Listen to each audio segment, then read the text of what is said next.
All right, welcome back to Delete Laws. I'm Brian from Here's the Deal. What laws do we want to delete? We only want to delete the evil, unjust, immoral, and cruel laws. That's all. No other laws do we want to delete. We just want to delete those. Don't you want to delete those too, Ann Zimmerman? Don't you want to delete those too, you city council members and all you people in the court at Vermilion County who are trying to lock up Craig Hendry for not committing a crime? Don't you want to eliminate all the unjust, cruel, immoral laws that keep a flex your freedoms in jail? And I know what Chili would do if he was operating his channel right now. He would be here to speak up for Craig Hendry and for Flex Your Freedoms and for Press with Rancor. So keep them in your mind, guys. I under this video, I have put in the description the link to Craig Hendry's GoFundMe and to Flex Your Freedom's PayPal and to Chili's. So if you want to support any one of those three, and if you've got Press with Rankers too, somebody put that in the chat room, and I'll try to include that when the video gets done rendering. But we gotta we gotta understand people are losing their freedoms left and right. I'm not altogether, well, I am pretty sure that the solution is not to continue putting a band-aid on a gaping wound where we're just hemorrhaging to death. We're hemorrhaging freedoms. Yeah, the tree of liberty is being refreshed, but it's not by the blood of tyrants. It's by our blood. So I appreciate you guys being here. Thank you for supporting Chili. Thank you for supporting Craig Hendry. Thank you for supporting Flex Your Freedoms, Press with Rancor, and everybody out there who needs help. And, hopefully this will be the start of something where we all can get together anytime one of us gets in trouble in an unjust manner, because we do want to delete unjust, cruel, and evil laws. I wanted to talk about this interaction right here between a Seattle Police Department employee, and we'll get to his name here in a second, and a bus driver for the Seattle transportation system. And the reason I wanted to do this is because we are constantly showing videos and making the assertion that some of the most fragile, egoed individuals, some of the softest, most pitiful creatures among us, happen to wear a uniform, a badge, a utility belt, and come with the authority of the state and say, they're law enforcement. We're here to serve and protect, as they harass and collect from the rest of us. But this is just another example that just recently happened in Seattle. This is the write-up. We're going to read some of this article right here, and we're also going to play the video because I want to make a comment on not only the bus driver's reaction to this badge tyrant from the Seattle Police Department, but also the actions or lack of actions coming from anybody on the bus to speak up for what they knew was right. Nobody stepped forward on behalf of the bus driver who was clearly in the right and the cop who's clearly in the wrong.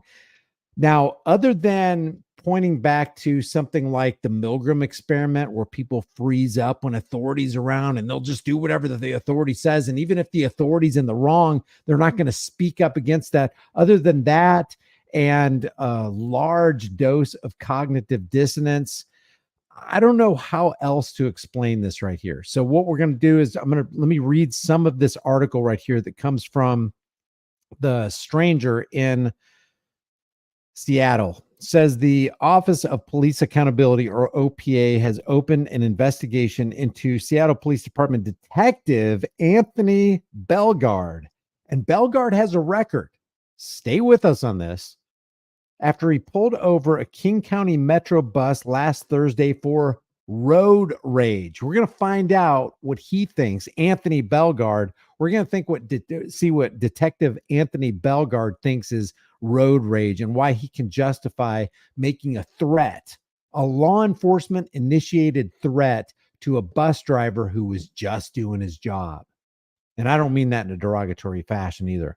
A passenger on the bus filmed the heated interaction. We're going to watch that in a second, between the bus driver and Bellegarde, during which Bellegarde suggested the driver could be arrested for obstruction. We got to get rid of this dragnet of obstruction and resisting arrest and interfering with official duty. We got to get rid of that.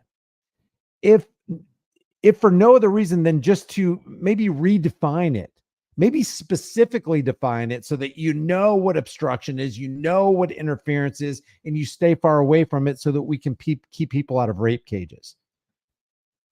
The driver said Bellegarde pulled over the bus after the driver honked at the officers.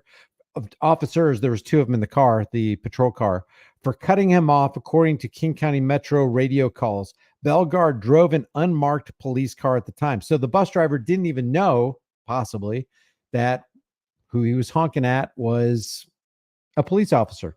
And even if he did, who cares? If the cop is in your way and you need to honk at him to get his attention, you would expect that he's not going to have such a fragile ego that he's going to come and use his law enforcement position to threaten you with, possible jail time for just honking at him and getting his attention. The OPA complaint tracker has no details about the stop nor a list of which policies Bellegarde may have violated, but two videos on social media, we're going to watch those in a second, recorded radio chatter and information provided by a Metro employee familiar with the incident, help fill in some of the gaps about what happened before and after Bellegarde boarded the bus. And so we'll give you some background, and then we're going to play the first clip, and then we're going to play the second clip. Around midday on Thursday, March 28th, a Rapid Ride C bus heading to Chandler's Cove pulled out of a bus zone on 35th Avenue Southwest when a black Ford, that's the unmarked police vehicle, started to pull out in front of the bus. The bus driver honked at the car driver because that's why you have horns. So you can get other drivers' attention and say, hey, you're about to do something that's super dangerous and I don't want to run into you, so I got to get your attention. At which point the car driver, that's the cops, flashed his rear police lights. The bus driver continued on his route, but moments later, and that would be, the cop is going to interpret this as fleeing and eluding because he didn't pull over right then, because he didn't know he had to. The bus driver continued on his route, but moments later, the cops pulled up behind the driver and activated their lights. The bus driver pulled over because he assumed the officers had their lights on to clear traffic and pass the bus. When the cop car, which the driver said was unmarked, did not pass the bus, the driver drove to his next stop at Southwest Avalon Way and Southwest Yancey Street. The cop followed the driver, pulled up behind him, and then boarded the bus. And that's where we come in at the first 30-second clip. Check this out.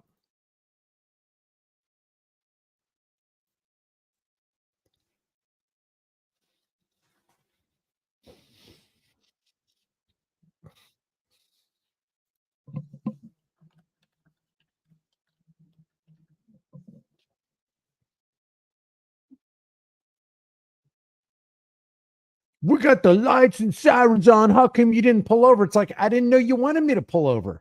I mean, why would I have had to pull over? I didn't commit a traffic infraction.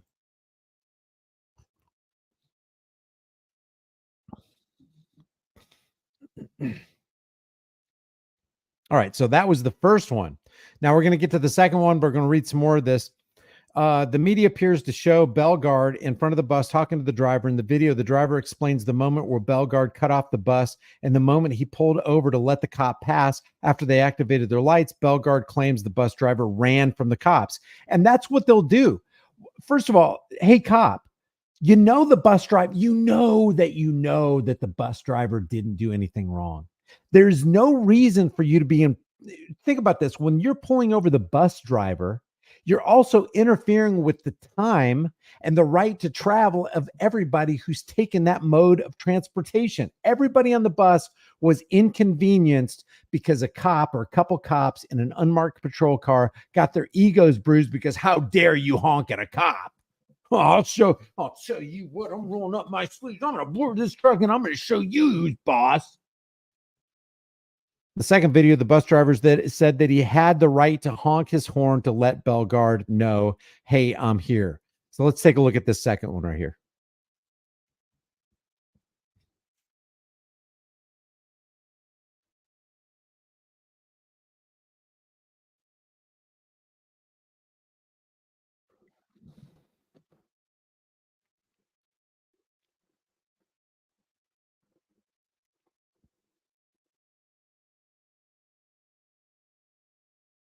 Now, the bus driver says it's on camera. Now, they have front facing, rear facing. And as far as I know, some of these really high tech buses have 360 cameras all around and inside.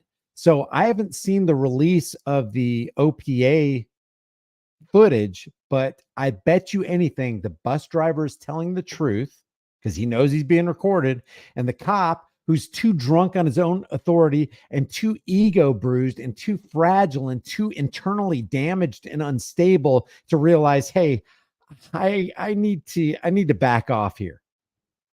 But they get so involved in how they feel. They get so into their feelings and they get so drunk on their own power and their own authority.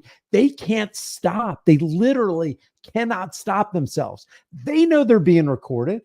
They know what they're doing is happening in front of a bus full of people right here, but they continue to do it because they can't stop. These are the kinds of people we're dealing with. These are the kinds of people that are being issued uniforms and badges and, for God's sake, guns. These are the kinds of people that are told, hey, you got authority over the rest of the population. They can't back down. They can't back off. They can't swallow their pride. So I believe, I don't know about you guys, but I am taking the side of the bus driver right here because I think that we have such a track record and history of cops just absolutely lying and pulling rabbits out of hats that aren't there, that, the likelihood that this cop is lying is off the charts.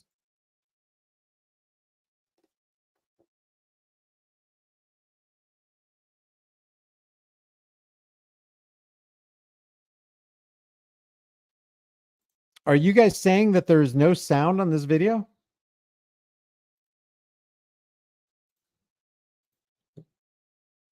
Let's see. Oh, no.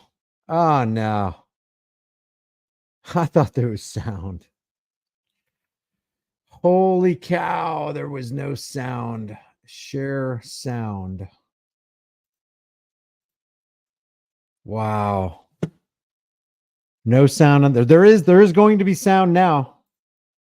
I hate the fact that there is a switch to turn sound on and sound off. I'm not used to StreamYard. Not used to StreamYard. I apologize. I hate wasting anybody's time. All right. Hold on a second. We're going to go back over this.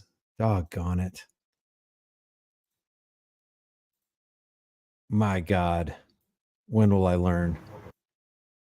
Anybody who's calling me stupid, I don't disagree with you. Don't disagree. All right. Sound has been fine. How can that even be, AMG? Okay. Before I go any further with my foot in my mouth, here's the sound. Can you hear this sound right here? Matter of fact, I'm going to call my control center. Yeah, let's do it. The bus driver said, matter of fact, I'm going to call my control center. Could you guys hear that? Put a 1 in the room if you can. Sorry, guys. Wow. Wow. Wow. How much can I drop the ball? Get over it, Brian. Get over it. Got it now? All right. Well, your host for this stream is a doofus. In the words of somebody else, he's a dunce cap. And that's me, Mr. Dunce Cap. All right. So let me rewind this one right here. Doggone it. All right, so here's Officer Bruised Ego. My apologies. My apologies. Yeah, the volume is low on the original video here. I cannot get the video to go any higher on this one or this one. So here we go. Matter of fact, I'm going to call my control center. Yeah, let's do it. Let's do it. Go ahead. Call them. Call them. Excuse me. Excuse me? No. Call them. I was in motion. Okay, I understand that. Okay, can I explain? And you just ran from us. What are you talking about? Run from. You just ran from us. When you don't pull over right away, I don't care how unsafe it is.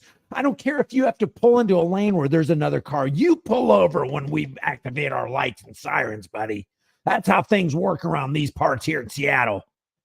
I mean, they will put felony eluding on your record at the drop of a hat. And if you don't have, this is why you always record police. If you don't have it on recording, they will make that stick because they will believe a lying police officer over you and I any day of the week because they're in a big club and you ain't. Our lights and sirens are on. I pulled over to let you pass, and you didn't pass. I was pulling you over. So I moved forward to my zone. All right. So the bus driver goes, "Hey, I pulled over and I thought you were going to pass, but you didn't pass. So I kept on going." So here's part two. Like, you can do that. You cut me off as I'm in motion and I almost hit you. So I have the right to walk the border to let you know, hey, I'm here. Okay. You don't have the right to cut off a bus. I didn't cut you off. It's on camera. Great. It's on camera. Great. Great. So get your supervisor down there. Hello. I'm waiting for the supervisor. Okay. Well, let him know to get another bus down here, or another driver down here. You're not driving. You gonna take me to jail? God, oh my God. I just an adult man talking to another adult man like he's a child always runs all over me. I can't even stand it.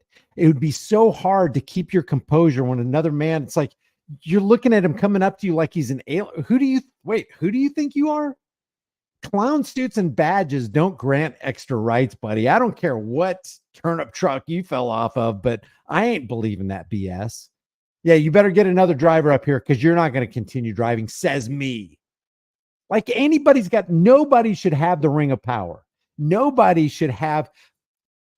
Yes, power corrupts and power corrupts absolutely. But we've always said on my channel and this channel, power has this tendency to attract like a magnet those who are already corruptible.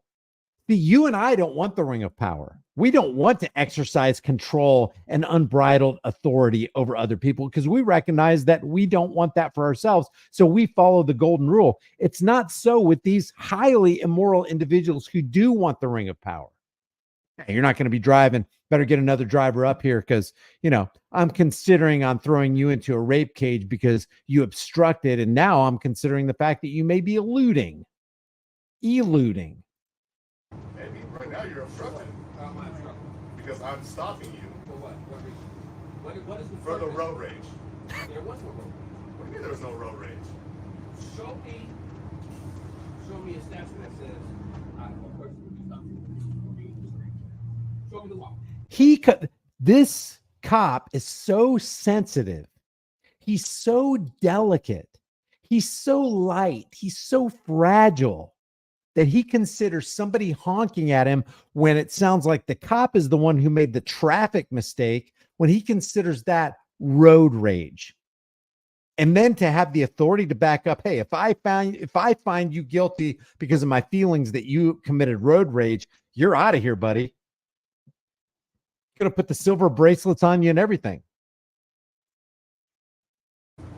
Where's the law? Show me the book. All right. We'll wait for your supervisor to get down here. Show me. We'll wait for your supervisor. It's cool. You're refusing to give us your ID. Yeah, I'm refusing to give my driver's license. Yes, sir. Okay. That's fine. We'll wait. Sorry, guys. You had no right, no reason. Other than your ego.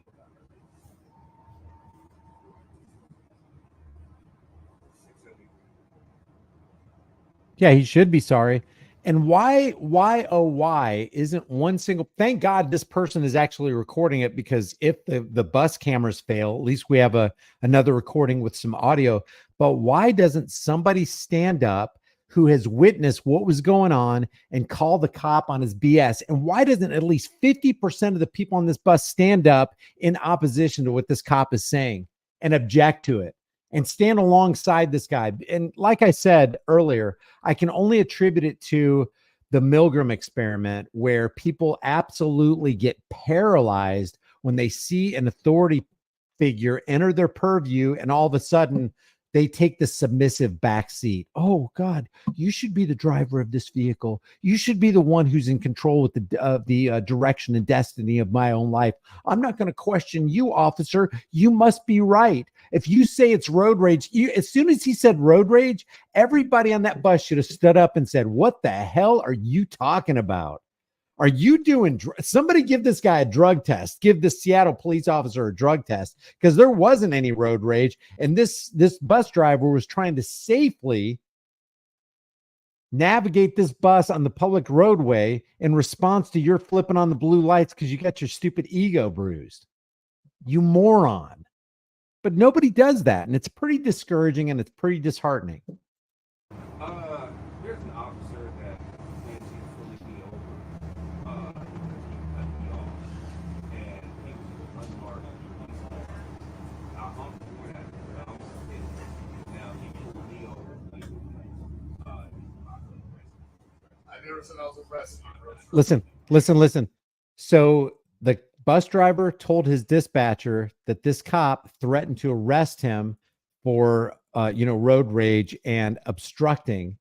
And the cop says, I never threatened to arrest you. Yes, he did. And now the person with the camera is going to voice some kind of objection to that. I'm going to play it back so you can hear it.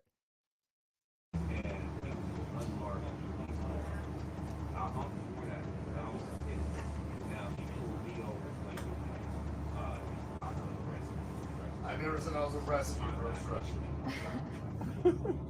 Listen, the people on the bus know that cop just lied. It's all on camera. Yeah, I might take you to jail for obstruction. Did you hear that? The lady said, I'm going to take you to jail for obstruction. And you're saying, I never said I was going to arrest you for obstructing. Lie. Cops lie. Cameras don't. Always record the police.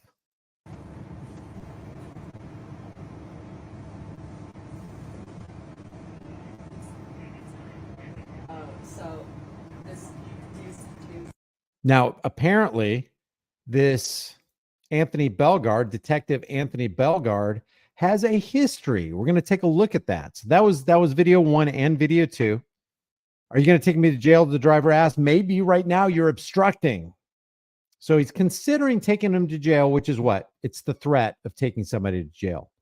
Radio calls between the driver and his supervisor capture a supervisor telling the driver to give the officer any information he requested, and a supervisor would arrive at the scene shortly. When the supervisors arrived on the scene, they spoke with the 2 SPD officers and the bus driver. A Metro employee familiar with the situation told the stranger, I think earlier I called it the strangler, that they had no details on what Bellegarde and his partner told supervisors, but the driver recounted more or less the same thing that he said over the radio and on the video. One of the supervisors returned to the bus driver after speaking with SPD and talked to him about apologizing to the officer. The driver refused, arguing that it wasn't my fault. They were at fault. Never, ever apologize for doing the right thing. Never, ever apologize for saying the right thing. And yeah, there's a specific reason I'm saying that. Never get yourself into a position where you feel like you have to back down and, humble yourself in front of a tyrant. Compromise with tyrants never works in your favor. Apologizing to tyrants never works in your favor. As a matter of fact, they want to see you grovel, and they want to see you at their feet, and they want to see you apologizing because they're power hungry and they're psychopathic. Only a psychopath would want to see another human groveling at their feet. Do you want somebody profusely apologizing to you when they don't think in their mind they did anything wrong? No, absolutely you do not. It's a mental illness for somebody to expect an apology when the person who's apologizing didn't do anything wrong. It's being disingenuous. Supervisor then relieved the driver of duty for the day. That sucks.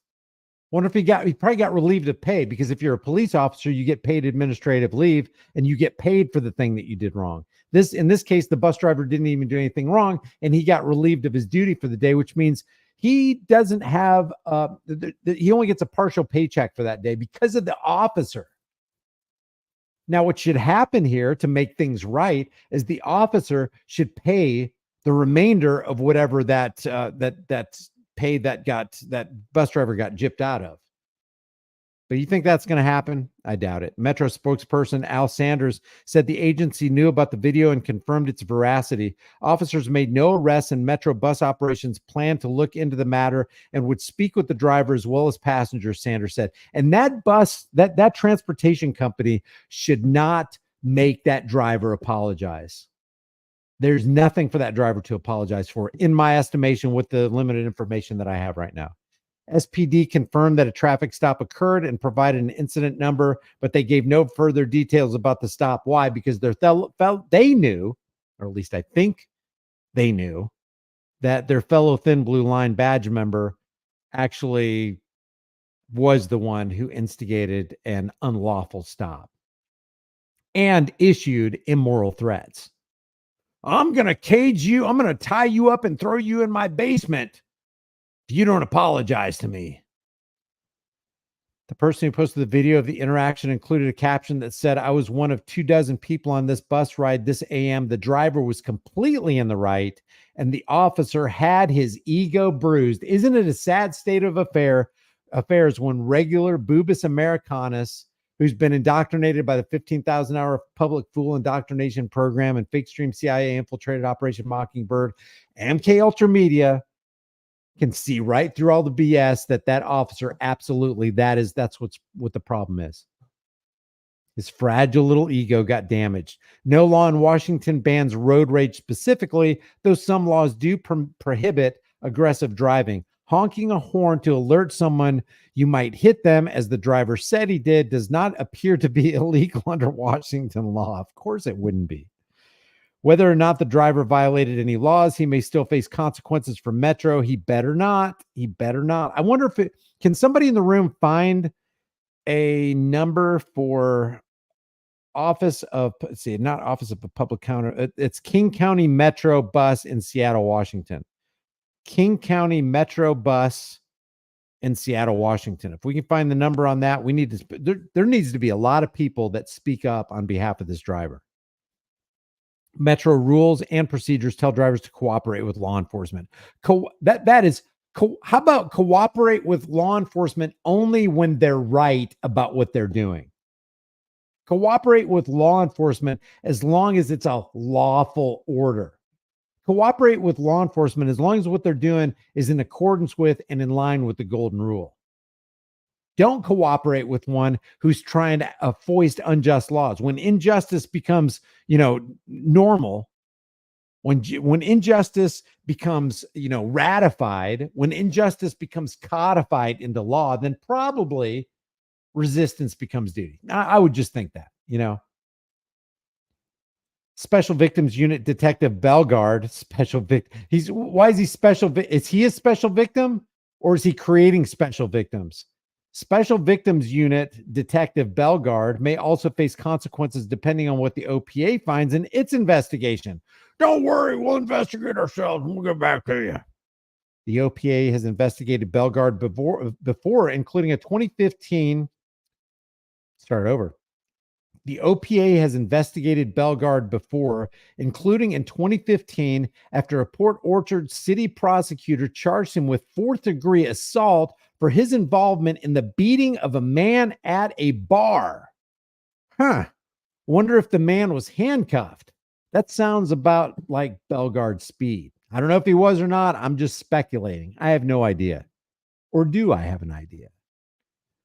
The prosecutor eventually dismissed the charges in exchange for Bellegarde paying the victim compensation. The OPA recommended no discipline in that case due to the fact that the investigation went past the Seattle Police Union's negotiated 180-day time limit for OPA cases. Hey, he went way beyond the statute of limitations here. I don't think we need to investigate Bellegarde anymore. He's one of our own. Come on. He's a fellow Elks Lodge member. He belongs to my Freemasonry club. The OPA did recommend discipline against Bellegarde in 2016 after he and two other officers shot at Cornelius Morris, an unarmed black man. Why am I not surprised? The police chief, Kathleen O'Toole, reversed the OPA's disciplinary recommendation in that case. So what we got here, is not failure to communicate. What we got here is preferential treatment of a guy who probably shouldn't be on the police force. Government is not eloquence. It is not reason. It is force. And like fire, you know the rest. So you got Bellegarde here, who's got a history of doing bad things to innocent people, and now he's doing it again because he got his feelings hurt because a bus driver and the what is it called again? We'll just go back over this. If anybody can come up with that, maybe we can look at it. Here, let's see. King County Metro Bus. Let's see if we can just look it up. I don't mind. Bus, and that's Seattle. Contact number. Is this right? It's called King County, Washington. Plan your trip. This may be it. This may be it. So what we got here is 206. This is a public number, by the way. 206-553-3000 is the King County, Washington bus terminal number. Appreciate you guys being here. Yeah, I'm Brian from Here's the Deal, just stepping in for Delete Laws so we can keep this channel going somehow, some way. And if you missed it, I did a live stream on my channel, Here's the Deal, because this guy needs some help. This is Craig Hendry from the YouTube channel. They used to be called CH and Tie Audits. Now it's called Hendry. He's basically being railroaded. And, you know, he's up against a potential 1,300 day. Let's think about it. 1,300 days in jail for committing no crime, leaving no victim, stealing no property, harming no one, threatening no one, damaging no property, and not refusing to pay for it just because he decided to exercise his rights. Flex Your Freedoms is in jail for exercising his rights. I don't know what the overall and absolute solution to this problem is, but when you've got a guy who's committed no crime facing 1,300 days in jail, and you got another guy, Chili DeCastro, in jail right now for having committed no crime because there was no law, therefore there was no lawful order, therefore there was no resisting a lawful arrest, and then you got a judge, hey, Ann, I'm still speaking to you. Come on, Ann. Come to your senses. If you were willing to put this innocent person in jail, how many other innocent people have you put in jail?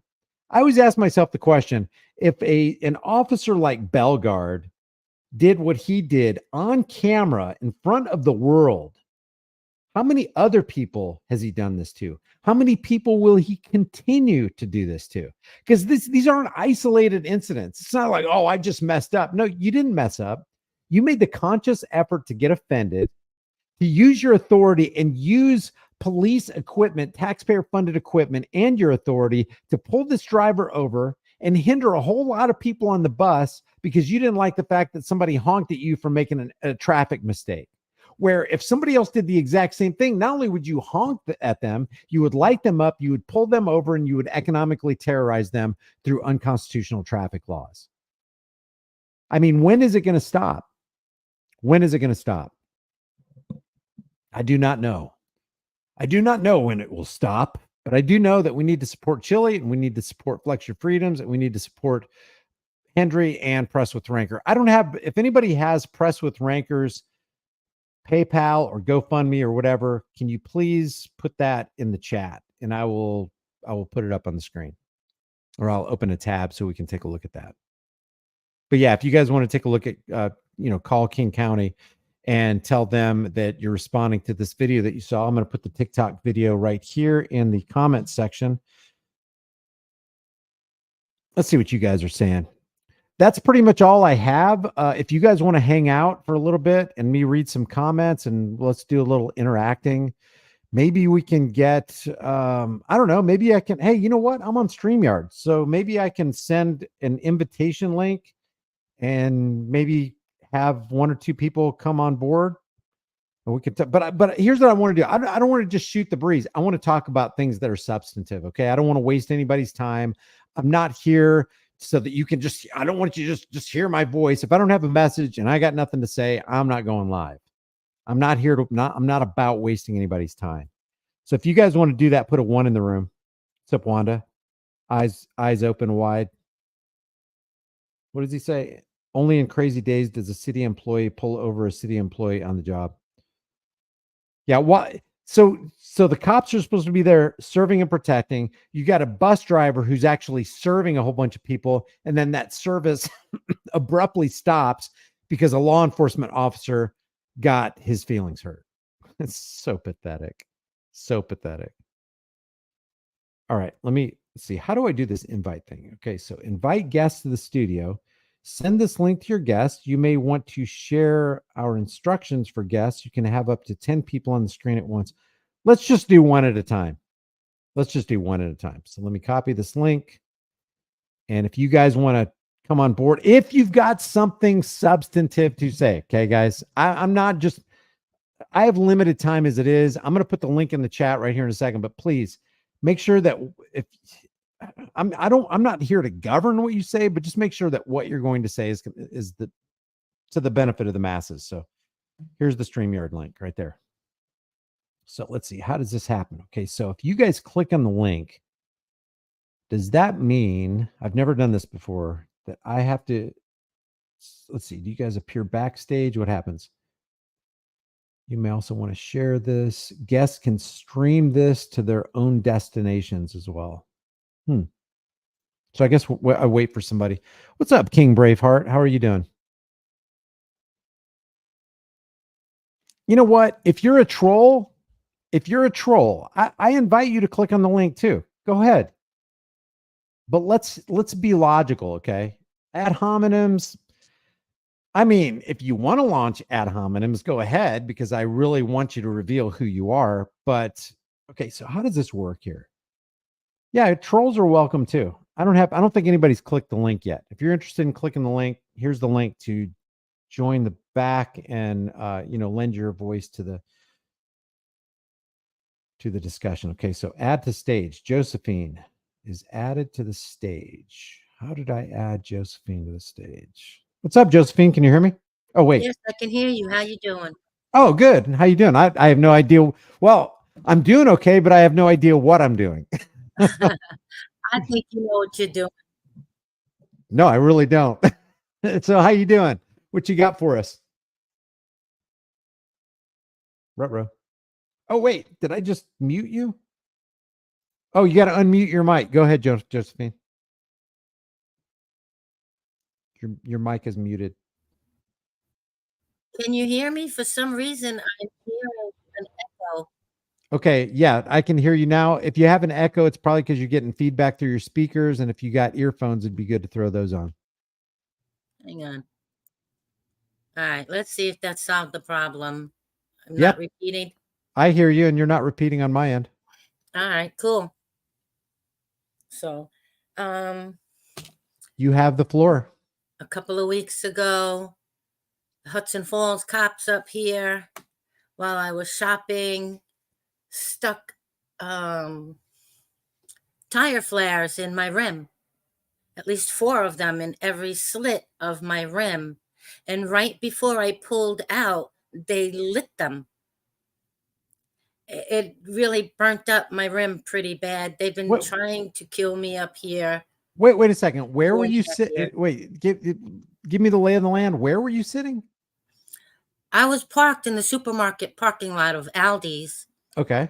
I'm up here in Hudson Falls, Washington County, upstate New York. Okay. I've been up here for 4.5 years. While I was moving up here, State Trooper Aaron Munn pulled me over on the side of the road and sexually assaulted me. I fought it in court, and the judge allowed him to get away with it. Ever since then, they have been trying to kill me. In the middle of the night, the first time in the middle of the night, they smoked out my security camera, loosened all of the lugs on both of my front tires. After that, I was at Walmart. Wait, pause for a second. I get so many questions about this. Why would they do that to you? I believe they're in fear for their freedom because of the crimes they've been committed against me. When you went to court against this cop who you say sexually assaulted you, did you have any video evidence or audio evidence or any kind of evidence against him? No, I didn't. The state trooper, Aaron Munn, kept me on the side of the road for almost 2 hours. He searched my van. I had a beautiful Honda van at the time, which the cops destroyed, even though I had it on my surveillance camera. Them crashing into my van, nothing was ever done about it. I am just speechless about that. Yeah, I don't even know what to say, Josephine. Okay, this so corruption, let me interrupt. Let me back up a little.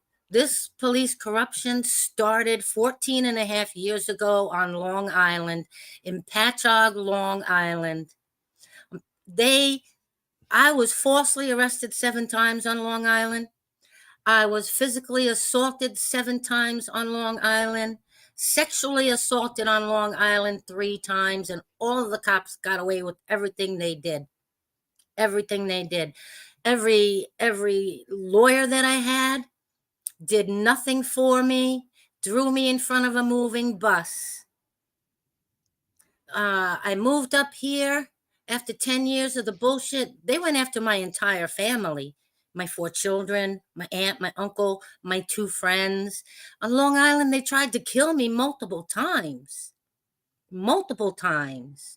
They shut down Nichols Road on Long Island in both directions in the middle of afternoon. And I'm driving. The first time it happened, I'm like, something's not right. There's no traffic in either direction. It's impossible. It was after 3 p.m. Everybody's getting off work and no school buses, no nothing. All of a sudden, I see 2 vehicles speeding down in the other direction. Now, Nichols Road is a 2-lane highway. Next thing I see is the 2 vehicles that were speeding down in the other directions pull up next to me, and they tried to run me off the road. Now, I had WBLI, my local radio station, on, and on the radio it comes over, Nichols Road is shut down in both directions and nobody knows why. And here I am trying to save my life because they were trying to run me off the road. Because I moved into a beautiful apartment. I didn't know it was a 2-family house. I didn't know the other 3 adults in the other apartment were heavy duty drug dealers. They didn't only deal marijuana, they were dealing everything. I lived 3 houses down from the mayor's office, mind you. Cars were lined up on both sides of the street. People coming to this house to buy drugs. They kept trying to get into my house. On 2 occasions, a big guy, over 6 foot tall, comes into my back porch. My porch was attached to the house, and you can enter into my apartment through my porch. The first time the man came in, he's yelling out, Keith. The main drug dealer's name is Keith Gilliam. All right. And I had a friend over. Oh, let me just interrupt you real quick. Okay, so I want to get back to the Aldi parking lot. I'm not minimizing any of your stories here, but All right. and you're sitting in the Aldi parking lot, and you're saying that the cops put some kind of flares in your tires and burned your tires up? Road flares. How do you put a flare into a tire? Can you explain that to me? Into the rim. They put it into the slots on the rim. Okay. And while I was in the supermarket, an undercover cop came and stood right next to me in one of the aisles. And when I walked out of the Aldi's, there was a black SUV with a plainclothes cop sitting in it. He raises his eyebrows up and down at me, and he waves to me. I ignore him because I knew who he was. And then as I'm walking to my car, the car right next to me, it was very strange. The driver's door was wide open, but I didn't see any people around it. There was not one person anywhere. Then as I'm putting my groceries into the back seat of my car, out of the corner of my eye, I catch somebody bent down, sneaking around the front of the car parked next to me. So I get into my car and I see this person still bent over, reach into the car next to me, take out the keys, slam the car door. Next thing I smelt was sulfur. I didn't know where the smell was coming from. So I pulled out. When I got to the first stoplight and stopped, all I saw was this thick, heavy smoke coming from my right front driver's tire, and all I could smell was rubber burning. I made it home. I called an old neighbor of mine. Wait, my wait, you friend. you made it home with one of your tires burning? The flares. Yeah, Okay, did you record? Did you videotape? Did you have a camera phone? I assume, right? I have I have I have a dash cam, and I also have a phone in my cell phone, a Okay, so camera you in my cell phone. did you get a recording of all this? No, I didn't. I felt as long as I kept the cold air coming underneath the car, my tire would be okay. And I was lucky I did that, because had I stopped, it would have definitely blew out my tire. But I made it home. And the next day, my old neighbors, she's I asked her if she could send her boyfriend over to check my tire, check my car. He came over the next day, he jacked it up, he got under there, and he said, Josephine, road flares were put into the rim of your tire. He said, I could smell the sofa, and you could see all the residue. You I took pictures, and I put the pictures all over my Facebook page You of did? Which how the rim, where the flares were, you can see the rim was starting to deteriorate and melt and crack. can you drop a link in the chat? I don't know how to do stuff like that. I'm not that computer smart at all. But If I wasn't using Google Chrome, I'd get on Facebook and look it up. But hey, Josephine, I'm going to let Brick. There's another guy in the room. I'm gonna let him speak, because I want to give people some time. So I appreciate you sharing that with me. If you have my dash cam is activated, it's motion sensor. So if anybody ever gets around my truck or whatever, it films it. So does your dash cam have that capability? when I get out of my vehicle, I unplug the dash cam. I don't leave it running. Oh my gosh, because I mean, the general rule is if it's not on video, it didn't happen, right? Exactly. Yeah, so you got to get some evidence on these people. Hey, I'm gonna let you go, Josephine. Thanks for calling in. We're gonna go to Brick right now, man. Thank you. Bye for now. Thanks. Hey, Brick, what's up, man? You're up. Hey, Brian, how you doing? How you Hey, doing? sorry it took so long. Good, man. Thanks for calling in. Yeah, no problem, man. With Chili being down in the depths of the dungeon, man, and you said somebody can come on up. I'm gonna go ahead and jump on that. You know, I look at everybody in the chat, man. I'm kind of looking through the chat, and you guys are kind of like a family for me. I have a family, but I look at my American brothers and sisters, and I say, okay, I see the values that we have, and if I can offer any words of encouragement, because this is a rough time, and the folks that we associate with, it really makes a difference for us to be on each other's side. Um, I wanted to be able to say a few things in regards to um, the 1A community. Um, we have a bunch of people in this community. I mean, you just pointed out that the other day that James Freeman kind of put out a half-hearted video saying I support that Chili shouldn't have been arrested and that sort of thing. I can kind of accept it. To me, Chili's a friend because he's exposed so much, and I really appreciate how much you've done as well. Your channel's huge, massive, for the 1A community. You guys, between the two of you, Lackluster, the bigger channels, really, I don't see the point in this argumentative stuff that I see between everybody, especially in such a dire time. They're really targeting the 1A fam, and so I'd love to be able to see people to come together on the solutions. I've seen that some people say, I don't have solutions. That was James Freeman's response. I wanted to speak on that because I put into his comments that Chile does have solutions. He has provided some decent viable solutions. Maybe they're not perfect, but they're better than what we have. And you know, you're very good at articulating the principles that a human being should be treated, how they should be treated. Um, and so I really, really, definitely respect you massively for that. Chile has provided some decent um, alternatives as opposed to the current situation, which is Terry versus Ohio, and the digital detainment things and the other things that he kind of laid out in his channel. You know, we see things like what you just spoke about today, the bus.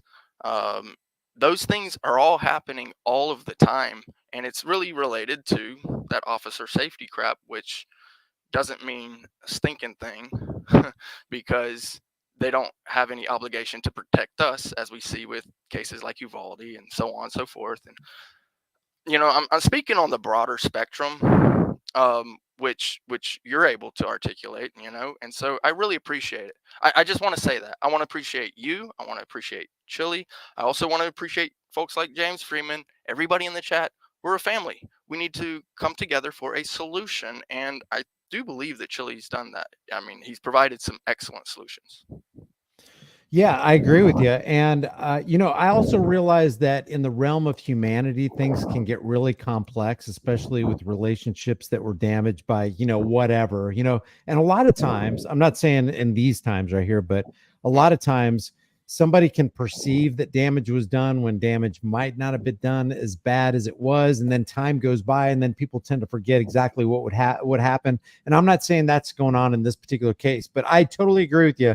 We're in a time where they're going to try to foist CBDC, central bank digital currencies, on us, crash the dollar, cause food scarcity, create more laws that make people in the 1A community, classified as domestic terrorists, getting visits from the FBI and the CIA. All this stuff is going to happen more and more, and it's not going to stop unless we can all get our heads out of our derrieres and unite on what the truth is and what justice is, and push back, because like you said, if we don't do that, we're pretty much doomed.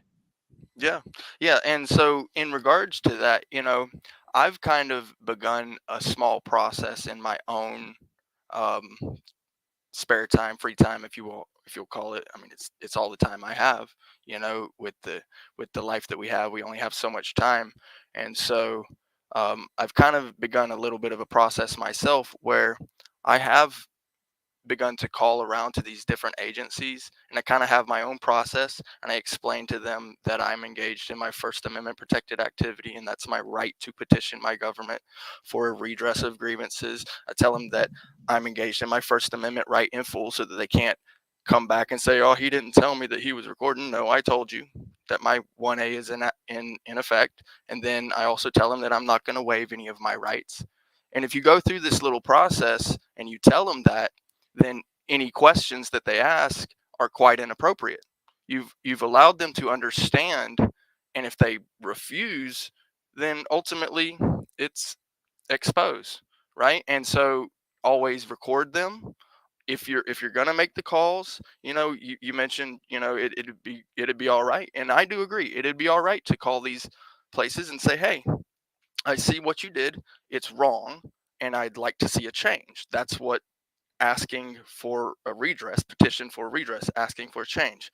That's what it means. And so that's what 1A allows us to do. I know that the tyrants don't want us doing that. So they're going to try to misdirect and say, oh, you got to call IA, or you got to call over to this department. No, no. You have the right to ask each and every individual one of those public servants to make a change with the way that they do things, whether it's policy or whatever that they got to change. But ultimately, the thing about order followers, that goes back to 1941, 2, 3, 4, 5, Nazi Germany, and other countries have done it too. Other countries, it's not just Germany, they all do it. And so we're seeing that progression towards tyranny. We just kind of have to push it back and tug at the heartstrings. Talk to these people. Let them know your feelings. You understand that what they're doing is wrong and you do want to see the changes, and if at least you can do that and make a record of it and then put it out there, and that way people can see it and then make a decision based on, do I want that public servant? No. Do I want this public servant? Maybe. We'll see how she does for a little while. Yeah, no disagreement there, man. No disagreement there. Yeah, the recipe always works in every age at all times. Distract, deceive, divide, dehumanize, demoralize, and then conquer. So yeah, you're totally right, man. No disagreement there. Hey, Brick, thanks for talking to us. I'm gonna go to Kiwi, and maybe we can bring it back around. But I have limited time. I got like 15 minutes left. Yes, sir. No problem. Appreciate you, brother. Take care. Hey, what's up, Kiwi? You're on. Hey, I'm not sure if you can see me or not. I live in New Zealand. Thank you for calling me Kiwi. Yeah, I don't see you. Let me see. Maybe there's something I'm doing wrong. No, it doesn't matter. I was looking up the population of my. Okay, you're cutting out just a little bit, Kiwi. Keep talking. So the floor is all yours. Uh-oh, did we lose you? Kiwi, are you there? I don't see you muted.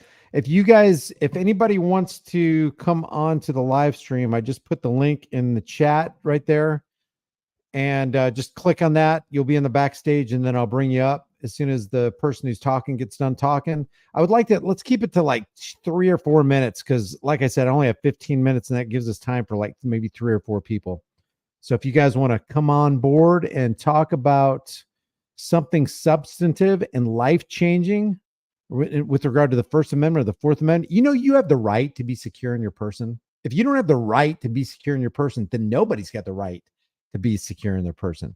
Kiwi, I'll tell you what, let me remove you, and then I'll add you again. How about that? Are you there, Kiwi?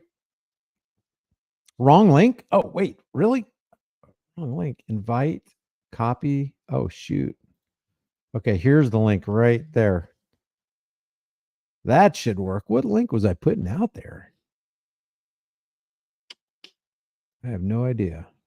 Oh, www. Oh, it was a YouTube video. It was a YouTube video link. What was it? I don't know. What's up, April? How you doing, Claudette? NorCal Cop Watch was assaulted, and the cops let the guy go and arrested him for pepper spraying the guy.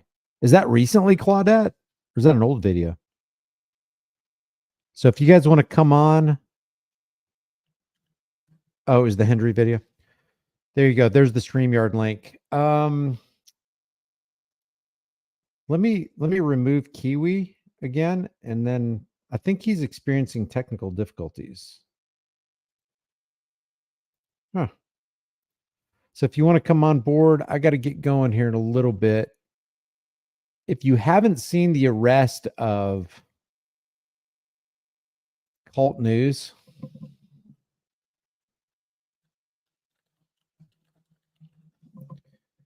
if you haven't seen my last video on Cult News, you got to take a look at it. This is crazy. The amount of work and effort Mike Norton invested in this video to show you backstage and behind the curtain what these cops are all about. It's masterful. The guy does a great job. What's up, Artie? How you doing? Hey, good. How are you doing? Good. Thanks for coming on board. Hey, I appreciate you bringing me on. So I was curious. Have we heard anything new from from Chile since the parole hearing, or excuse me, the appeal bond? I have not heard anything new. And let's go to the chat for that. Has anybody else heard anything new about Chile since yesterday early morning? Where are you located, Artie? I'm the great state of New Jersey. How about that? Oh, really? The great, in quotation marks, state of New Jersey? Yeah, very big quotation marks. So go ahead. Oh, I'm sorry. I didn't mean to interrupt you. No, it's your turn. You're up. I guess my question is I saw Chile's recent video that he uploaded, the lesson learned video that was posted up on here, where he kind of talked about, where he went wrong, in terms of how he got to where he was. Lesson learned. That my thoughts. That one. Okay. Motion denied. And I guess my issue with that is it seemed to me that like Chile still laid a lot of the responsibility, or a lot of the blame onto the judge about her supposed biases in favor of the police, and rather than asserting, maybe what I did at the time of the incident was I went overboard, or I kind of crossed the line. Is that the vibe that you get? Because that's kind of like where I'm getting his idea. You know what? I think I have too much of a bias in this, and I have to step back and really consider your question so I can answer it honestly. I think it's hard. It would be difficult to lay too much blame on Zimmerman because, in my opinion, Zimmerman had the golden opportunity to show that she is 100% about justice, no matter how. She could even state how offended she got. It's so offensive to me. I've been around law enforcement all my life. I view these guys as the good guys. And here you are calling my guys who are protecting my courtroom pigs. But I can put that aside and go, hey, a man doesn't need to be in jail for 180 days because I believe that he obstructed. So it's kind of hard for me to see it from that perspective. But on the other side of it, to play devil's advocate, I would agree with you that if you drop the ball as far as decorum and how the court is going to perceive how you acted in a courtroom, and you drop that ball, and a lot of people were kind of counting on you to keep that ball firmly in hand, I would think that you wouldn't focus on anything else other than the mistakes you made and not lay it on anybody else. So in that regard, I agree with you. Well, see, that's the thing. I do know in the video he does talk about, like, I was out of pocket at the trial, based on what I said to the marshal. If I had, as you said, maintained decorum. But I feel like the core issue here is that in the instances, I feel like the more fundamental issue is whether or not what he did, the actions that he took at the incident were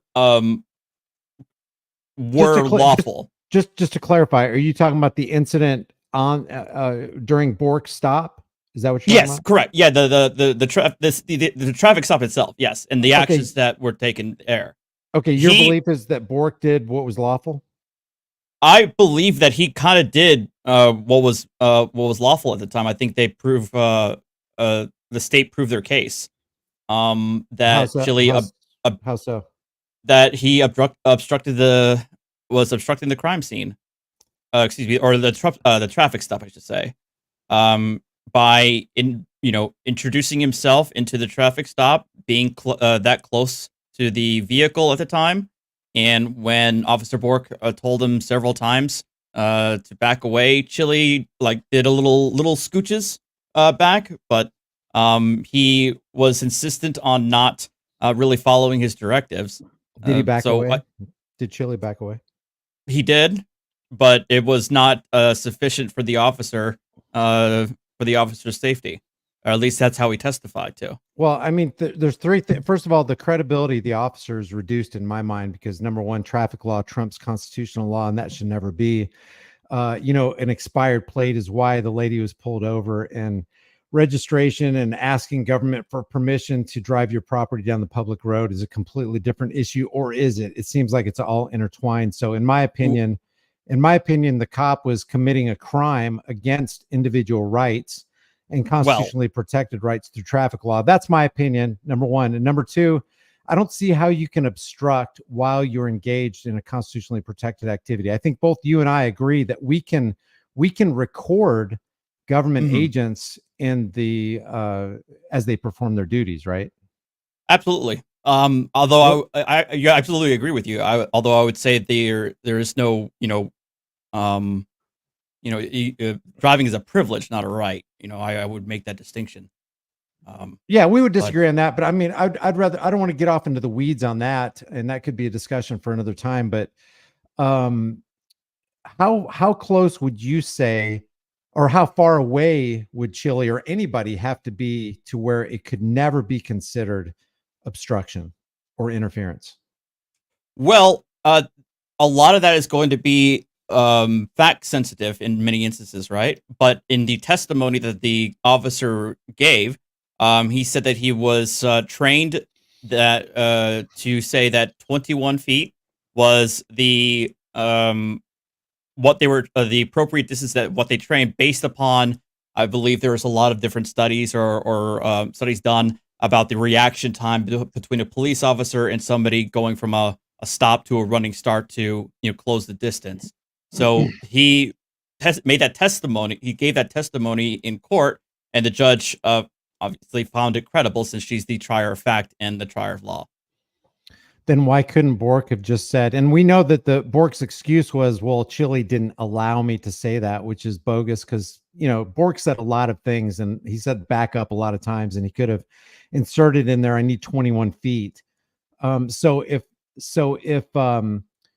Bork had an expectation that wasn't verbalized, and there is no law codified on how far back a person should be, and a person actually did take a step back while Bork, Bork lied 3 times on the stand, right? He said he absolutely did not go back. And then when Michael Mee pressed him on it, he said, well, he didn't back up 0 feet. He backed up some. It wasn't 0 feet. And then he went back when the prosecutor talked to her again and said he didn't back up at all. So he lied 3 times on the stand, because Chile did back up.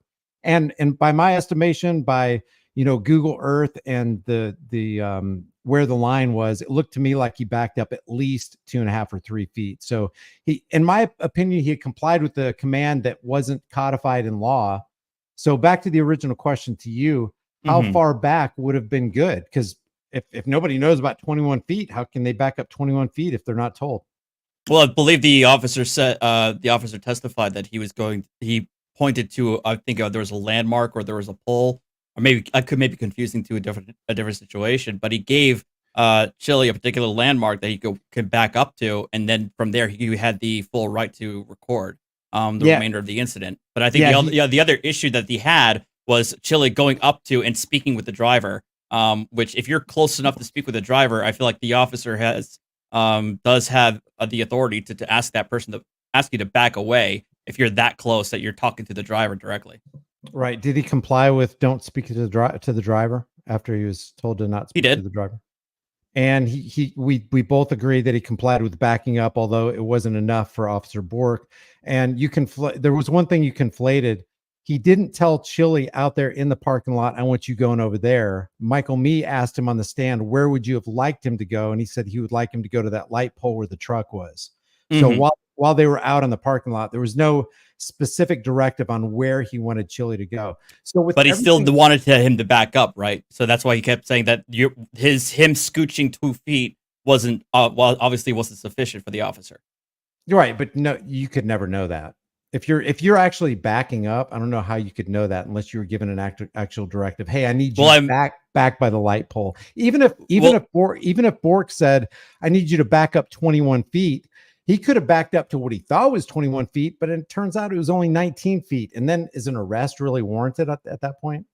No, I wouldn't say. I don't know the facts and circumstances going there, but he obviously the amount of backing up that Chile did wasn't sufficient for the officer. He could easily have said, okay, back up. Okay, right there, you're good to go. And then he could have told Chile that he was at a sufficient distance right there. But again, the Chile didn't give him the opportunity. Chile kept on being verbally aggressive, being very hostile to the officer, and not really giving Officer Bork a chance to even clarify where he wanted him to back up before the officer wanted to detain him. Well, we could say Chile didn't give him a chance, or Bork chose not to take the chance, because we know Bork was saying things. He could have said, I need 21 feet, or I need you back by the light pole. He could have said that. So my contention is that no written law was broken And if no written law was broken, I mean, we can talk 21 feet all day, but it's not codified. There's no Nevada revised statute. There's not even an ordinance like there was in Houston versus Hill. I wouldn't. I would argue it would be very. It would be constitutionally suspect to give a bright line rule, to codify a bright line rule, because the declaration of distance is going to be a very fact sensitive situation. Because you don't. It's going to depend on whether there's an active crime scene, whether there's somebody still, there's an active shooter situation, whether it's something like what we saw earlier, where it's a traffic stop. So the determination of distance for officer safety is going to be a very fact sensitive, and I don't think codifying a bright line rule is a good idea. I think that it has to be fluid to conform with the circumstances on the ground. Yeah, my opinion is neither officer safety nor anything else can trump individual unalienable rights. That should always take the front seat. Now, somebody could come back and go, well, then you're probably okay with them being 1 foot breathing down the neck of the law enforcement officer. Well, I mean, that we can go into ad ridiculum, but that's not what was happening. He was by my estimation, he started off about 10 feet back. He ended up about 13 feet back. It wasn't enough for the officer. He laid hands on him, but the officer did not go for Chili and come after him until Chili said, "Get back to the car, little doggy." As soon as those fell out of Chili's mouth, that's when the arrest took place. In my mind, that action was triggered by a word that the cop didn't like. And Zimmerman and Bort can say all day, oh, no, I didn't mind him recording. I didn't mind him exercising freedom of speech. I didn't mind him calling the bailiffs a pig during the court proceeding. But throwing a guy, let's say he did obstruct, and let's say he did resist arrest. I don't see, nobody was harmed. Nobody was threatened. No property was damaged. And therefore, if you want to give a citation, whatever, but no guy should be in jail for 180 days, let alone 18 days, in my opinion. Well, I mean, you could say that, but I think the judge, and both the state and the judge, also looked at Chili's prior history. I mean, he obviously has a prior history of engaging in this behavior. As a matter of fact, what was it, a couple of weeks ago, that he was arrested by the Las Vegas police again for entering into a crime scene and acting the way he was acting. I think isn't that irrelevant based on what the judge said in that last part? She said the only reason I did it is because he jeopardized officer safety. There's I agree with you. What you just said is irrelevant, though, unless you're saying that you have inside information that's another reason they gave him a charge like that. No, I don't think that's another reason why why the judge put the position that he did.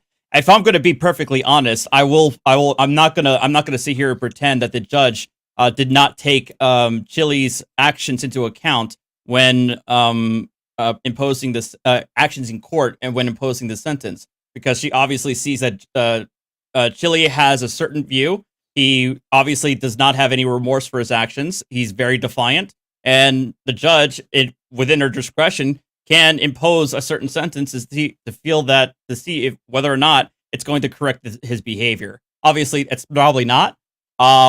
And again, that kind of goes back to my original point of his recent video, lesson learned video, that I don't think he really learned anything here other than to exercise a little bit more self-control in court, which isn't really the point. In your opinion, was the judgment just? Yes. Would it have been more just if she stayed with 365 days instead of 180? No. You think 180 days is good enough? Yeah. But you agree no law was broken? No, I did not agree to that. I agree. I think he both obstructed and resisted. I think the body cam footage is clear. Okay. Now, do you generally back law enforcement and the court system? Yeah, I will say that I'm going to acknowledge my biases and say that I will lean in favor of law enforcement. But that does not mean I'm always going to side with law enforcement. I'm always going to look at the individual facts of a certain situation. You know, when it comes to, say, for example, a police shooting or a particular traffic stop. But I'm not going to pretend here and say that I have no biases. So I will say that I do have I lean in favor of of law enforcement. Okay. But you do also acknowledge that they do some pretty heinous things as well, right? Oh, absolutely. Is there any point? Is there any point at which an officer can commit an act that you would see as violating 18 USC 242?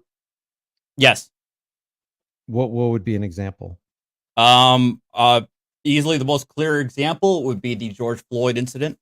The other clear example I would say would be, say for instance, if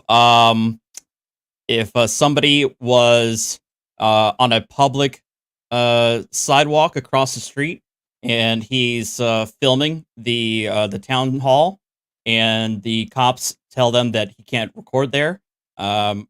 I would say that's an obvious violation of somebody's First Amendment rights to record. If somebody was in a traffic stop and without any sort of mention from the officer about whether or not the individual was in a safe distance or an appropriate distance, the cop immediately arrests an individual simply for the fact of filming, saying that you cannot record us while we're engaged in our duties. That's also a pretty obvious violation of somebody's civil rights, because you do have the right to record police in the function of their official duties out in public.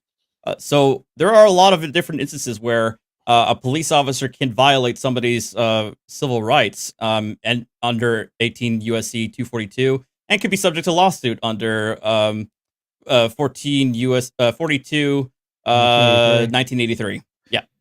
So do you think that, for example, do you think that Roy Hill should have been incarcerated because he broke a city ordinance not to berate police?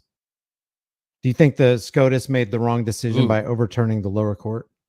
Roy Hill, I would have to see the facts. I would have to see the facts and circumstances of that case.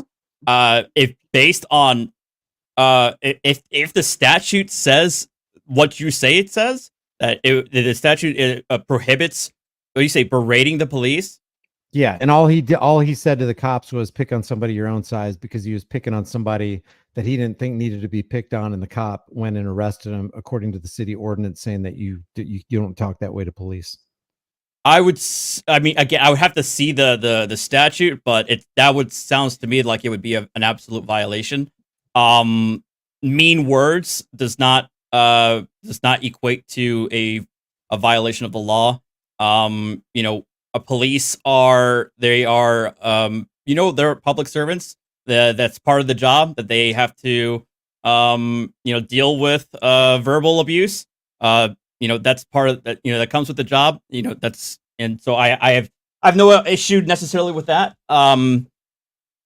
So in that regard, so if based, again, I have to see the facts of the case, but if what you're saying is accurate, I would say that would be a violation of the individual's constitutional rights. Okay, well, just to let you know, and I'm sure you already know this, you caught the drift. We fundamentally disagree with this. I don't believe that a guy should be sitting in a cage because some officer or somebody who wore a uniform or special clothing or had a special badge or was granted special authority by a special court system deserves to be in a cage because somebody subjectively felt like they obstructed. So in your opinion, Chili should be at least 21 feet back. If he was 21 feet back, he could say whatever he wanted to say and he could record all he wanted to, right? Well, I'm not going to say whether it's explicitly 21 feet. What I will say, he did not back away to the officers to what the officer felt was a safe distance. The officer testified that it would be 21 feet. Whether that would be the case in the traffic stop, I mean, obviously, let me put it this way: if for example, the officer told Chili to back away to literally the other side of the parking lot, where, like, next to a far end storefront, for example, I would say that that's the officer's. A court can easily find that officer was way out of bounds, and that was not a reasonable safe distance to force Chili to go. So that's but that's obviously going to be a fact sensitive situation. It's going to be determined by either a judge or jury. In my opinion, it's a dangerous way of thinking about what you're talking about, that a guy deserves to be in jail for 180 days because he, quote, obstructed and then resisted arrest, when there's no definite line in the sand. And like you said, that, you know, it'd be very, very difficult to codify that without infringing on rights. But when a directive, when a nondescript, enigmatic directive is given to somebody and they don't know how far back is far enough, I don't see how you can actually pin a charge on somebody when there's no direct directive given and there's no understanding of where he should have gone. I just don't even see how you can do that. Well, again, we won't know. We won't necessarily know because Chili never gave the officer a chance to tell him whether or not he was at a safe distance, because he would not back up any further than the 2 feet that he did. Is it possible that Bork chose not to take the opportunity rather than Chili not giving him the opportunity? Is that a possibility? I mean, anything's possible. I don't know. I can't. Is it likely that Bork chose not to tell him exactly how far back? Does it have to be Chili? I don't think it was likely. Wait, I don't think it was likely. Sorry. Go ahead. Sorry. I know, but it's almost like a false dichotomy. It's like saying that Chili absolutely did not give him an opportunity. Well, there's another side to look. There's actually probably more sides than another side to look at it. But the other side is he didn't actually take the opportunity when it looks like he could have. You know what I mean? That you're not, it kind of concerns me that you're not willing to kind of at least meet in the middle on that one. You know,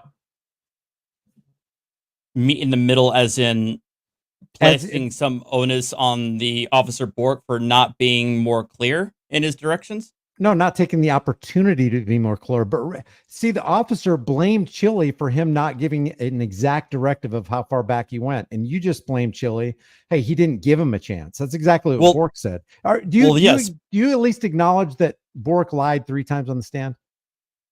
I think he clarified on the stand. I don't know if I would say that he directly lied, because he's remembering things on the stand like we are.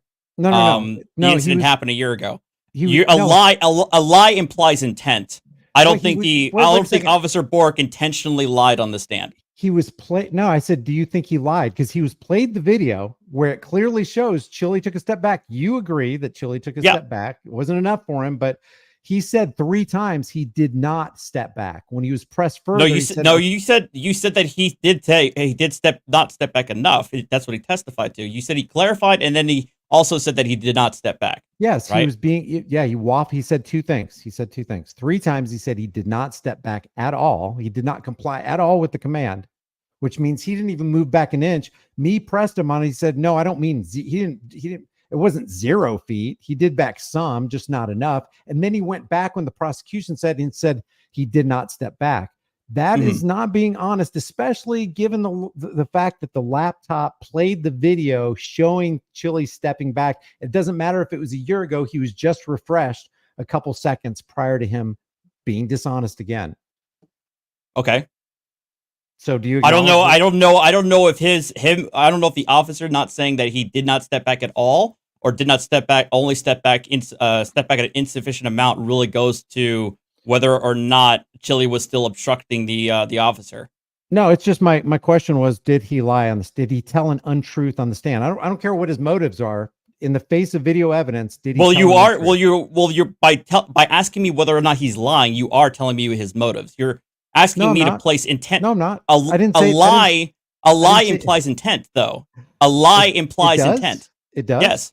Oh, really? Yes. Okay. There's a difference between being wrong on something and intentionally telling a non-truth, knowing that it's not true. Well, right? How could he knowingly say that he didn't step? Then here's the question for you: how can he knowingly say he didn't step back at all when the camera just showed that he did? It was very clear. As a matter of fact, it was so clear. It couldn't have been more clear because he was on a park. Chili was within, his right foot was completely within the parking line. 7 seconds later, he was completely 3 feet outside of that parking line. And in the face of that, Bork said he didn't step back. Okay. So how can that not be intentional? Or did Bork close his eyes when the prosecution played that part of the video? I don't know what I can't. I'd have to go back to the trial and see what he saw at the time. but you're asking me to say whether or not he intentionally lied. Again, even if we're going to say, even if you want to make that a charge against his credibility, we still have the remainder of the body camera footage demonstrating that Chili was not about to listen to any of Bork's commands. But he did listen to his commands. He didn't. He stopped talking to the driver and he stepped back. You're saying he something- stepped back. He stepped back. you're- He stepped back a foot and a half or 2 feet. You Which said he did. But I think you said he didn't comply with his command, and he did. no, he didn't, because the officer Bork kept telling him that that's not to continue to back away, but he wouldn't do that. You know you're being dishonest with the video, right? The video. No, I'm not being dishonest. I mean, I have Well, I have the raw footage of You just said the body camera footage on my YouTube channel. You just said that Chili didn't comply with the command. Did he stop talking to the driver? He did not comply with the additional commands that the officer Bork was giving. Did he? Did he stop? Yes, talking to the driver? I did not. That's- Okay, that's I apologize. I didn't mean to make that Chili did not comply with any of Officer Bork's command. He did not comply with his commands to continue to back away. That's what I'm trying to clarify here. Oh, he didn't continue to comply with the commands. Correct. Okay. All right. Well, we are in a fundamental disagreement. You think somebody should be in a cage for 180 days for not following a subjective order that you could never know how far back is far enough. And I have on the screen, as you're talking, video evidence of him having complied with the command that you say he didn't comply with. Okay, but he didn't continue to back away, did he? He backed away. He didn't continue to back away, did he, though? He backed away until he stopped, until the officer... Until he stopped, and then he told wait, Officer Bork that I only have to back away 10 feet, apparently. But we all know that that's not codified in law either in Nevada. I don't know why Chili decided to bring up Arizona law in a Nevada court case, but Chili made it clear that he was not going to comply with any further commands from Officer Bork from there on out. According to the video, Artie, Chili stopped backing up when the cop stopped telling him to back up. That's incorrect. I think pretty sure the body cam footage tells the Officer Bork trying to get through to Chili to get him to continue to back away, and he didn't do it. And I have video evidence of Bork saying that he didn't back up, and the same video evidence showing that he absolutely did. So I appreciate you joining, Artie. Thanks appreciate it. I'm sorry, I didn't mean to cut you off, but I do appreciate you bringing me on. I thought this was a good conversation. I would love to talk to you about issues involving travel and rights. I've seen a number of your videos. I mean, I have things to say about it, but we can do that later time. But I appreciate it, man. Thank you for bringing me on. All right, take care. Take care. What's up, Chuck? Hey, how's it going? How you doing? I'm great. I'm doing great. I appreciate all that you've done to help Chili and help many other auditors. You are one of the standout channels, and I appreciate it. But I do want to speak with DLZ team. I spoke to Chili 3 days after he was arrested, and he was a mess. He was an absolute mess. But one of the things that really got me was we had no way of communicating together as DLC team to try to bring a vision of how we can deal with this situation. This is one of the things that I've been telling him for over a year. Got to have somewhere where DLZ can work out of. So it's been my goal to try to help. I've been following Chili for over 2 years. Got to meet him when he was in Ohio. And he's a blessing to us all. His knowledge of the Constitution, though not 100% correct all the time, he really has made a difference in how I perceive our rights to be. And just want to see DLZ step up and try to help in these situations. I can be reached via email at investinyor@gmail. That's INVESTNYOR@gmail. I really want to get something done so that DLZ has a place to work from.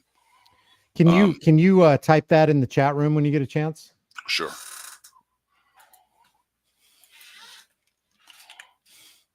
Yeah, you guys don't be too hard on Artie. I mean, it became apparent where he was coming from. And while I vehemently disagree with what he said, I think that it's good to have that conversation, and it's good to be challenged, and it's good to not be in an echo chamber. So it's good to have an opposing view. I like that. Go ahead, Chuck. The floor is yours. Yeah, no, good. I appreciate your statement, because if we cannot communicate together, we're going to stay divided. And we're already divided enough in this country.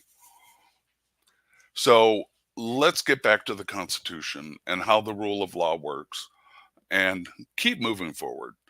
But I need the help of DLZ to help me achieve this for Chile. Okay, so you put that in the chat there, Chuck. I'll put it in again. Okay, yeah, just blitz that. And guys, hey Chuck, do you have anything else? I don't want to cut in on you.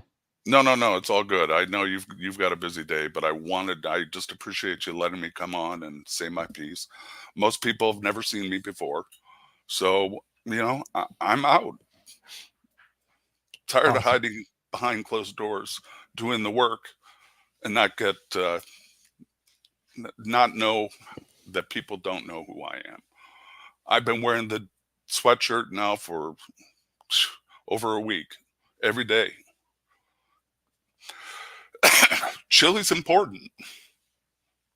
We got to do our best to get him out of jail, and hopefully he gets an early release. That's Amen. about all I have to say. Amen. I would appreciate any help. Hey, I appreciate it, Chuck. Thanks for coming on. Thanks, Brian, so much. Take care. Okay, guys, that's all I got. I'm way past my time, man. I appreciate you guys. Artie, I appreciate you coming forward. I completely disagree. I know that it is wrong to put a guy who didn't commit a crime. No crime was committed.